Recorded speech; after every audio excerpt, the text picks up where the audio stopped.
On February 19th, Walmart's new CEO John Furner stood in front of investors and confirmed what the data has been quietly building toward for months.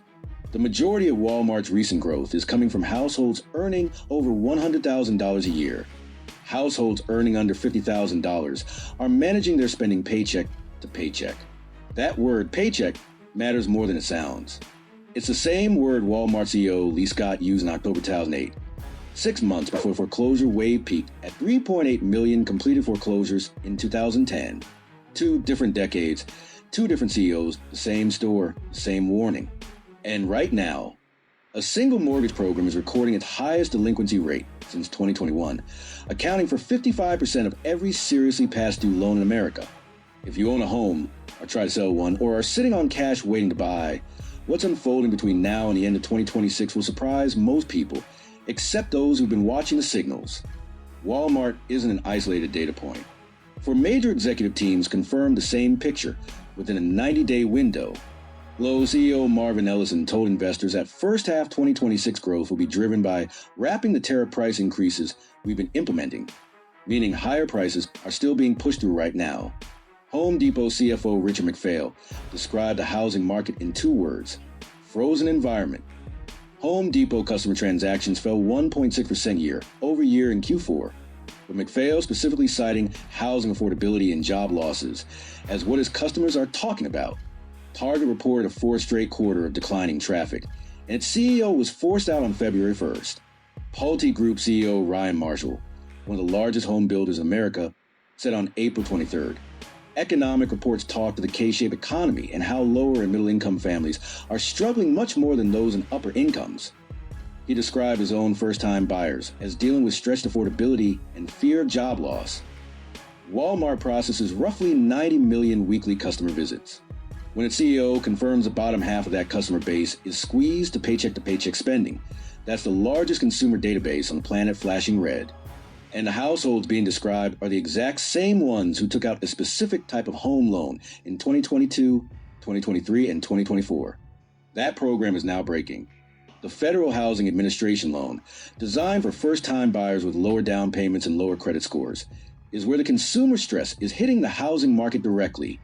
According to the Mortgage Bankers Association's Q1 2026 National Delinquency Survey, released May 14th, FHA delinquencies hit 11.88%. That's the highest level since 2021 and roughly 9 full percentage points above the conventional loan delinquency rate. The ICE Mortgage Monitor, released May 11th, put it sharper. Of every borrower who fell more than 90 days past due over the past year, FHA loans drove 100% of the increase. FHA loans now make up a record 55% of all seriously past due mortgages, despite being only about 11% of the total mortgage market. Stop and think about that ratio.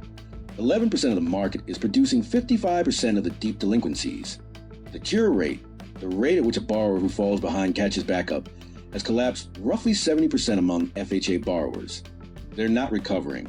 They're entering the foreclosure pipeline. Adam Data Solutions' April 2026 foreclosure report shows completed foreclosures already jumped 42% year-over-year.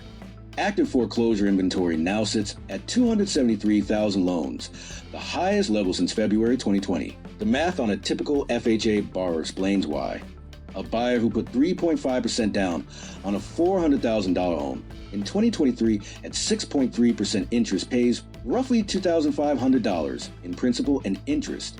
Add escrow, taxes, and insurance, and totality data shows escrow payments alone have risen 45% nationally since 2019, and that payment lands closer to $3,200 a month. If that buyer is in the Walmart cohort earning under $50,000, the entire household budget breaks. That's not theory. That's what the FHA delinquency curve is showing in real time.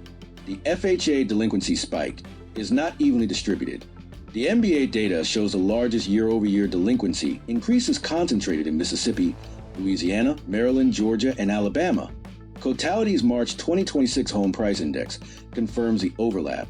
Every major metro showing year-over-year home price declines sits in the South or the West. Cape Coral and Fort Myers, Florida just posted the largest year-over-year home price decline of any major U.S. city, down roughly 9%. Austin, Texas is down nearly 28% from its 2022 peak, the deepest cumulative metro decline in the country. with 46.5% of listings carrying a price cut. Lakeland. Florida now has the highest metro foreclosure rate nationally, one filing for every 1,221 housing units. Florida REOs jumped 108% year over year. Austin foreclosure starts rose 150%.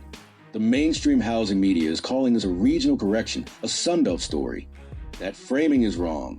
This isn't a regional event. It's a credit event hiding inside a regional map. The reason it looks regional is because that's where the FHA borrowers are. That's where builders push buyers into stretched payments during the 2022-2024 boom. And that's where the consumer stress Walmart is describing intersects with the lowest equity homeowners in America.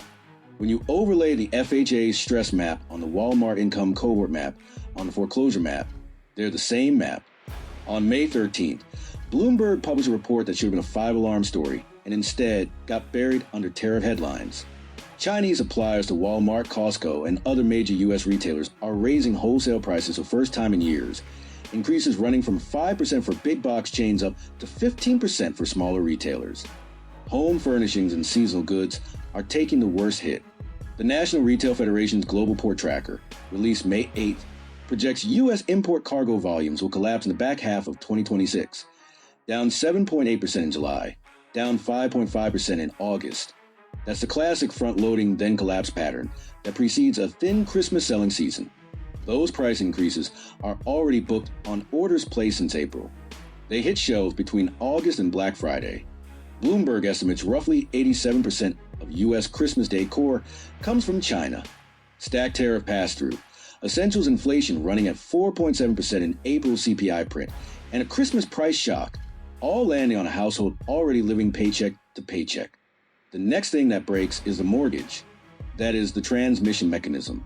And it runs directly from the Walmart checkout line into the FHA delinquency curve.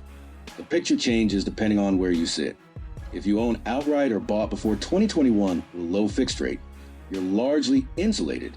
National home prices are still up year over year on every major index, and total U.S. home equity remains north of $30 trillion. But your local market matters. If you're in Florida, Texas, Arizona, or the Mountain West, get a current appraisal, not a Zillow estimate, and pay attention to the FHA foreclosure share in your zip code. If you're trying to sell in the Sun Belt, you are in the most exposed group. Sellers in Miami, Cape Coral, Austin, Tampa, and Phoenix are facing the highest inventory in years, foreclosure competition, and a buyer pool split between paycheck-to-paycheck households on the lower end and rate watchers on the upper end. The data says one thing clearly: price aggressively and price first. The sellers who waited too long in 2008 lost the most. If you're sitting on cash waiting to buy, this is your environment. The FHA foreclosure pipeline will produce real inventory at real discounts in the Sun Belt over the next 12 to 24 months. Patience is the asset. If you bought an FHA home in 2022, 2023, or 2024 with a low down payment, pay attention now. Roughly 17% of 2024 vintage FHA loans and over 25% of VA loans are already underwater, according to MBA chief economist Mike Fratantoni. Talk to your servicer. Understand your loss mitigation options. Don't wait until you're 90 days behind to make the call. The 2008 crash didn't start at the closing table. It started at the checkout line. And the checkout line just started flashing red again. Not because the upper half of America is in trouble, but because the bottom half has been quietly drained for 4 years, and the retailers who serve them can no longer hide it. Subprime auto defaults have hit a 32-year record. FHA delinquencies are at their highest since 2021. Foreclosure inventory is at its highest since the start of the pandemic. And a Christmas price shock is already on the water. This is the K-shaped reckoning. And the K is no longer a metaphor, it's a map. FHA delinquencies, Sunbelt foreclosures, paycheck-to-paycheck Walmart shoppers, and a seasonal price shock are all converging on the same households at the same time. Walmart confirmed it. The Mortgage Bankers Association confirmed it. Adam Data Solutions and Cotality confirmed it. The only question left is how many homeowners hear the warning in time.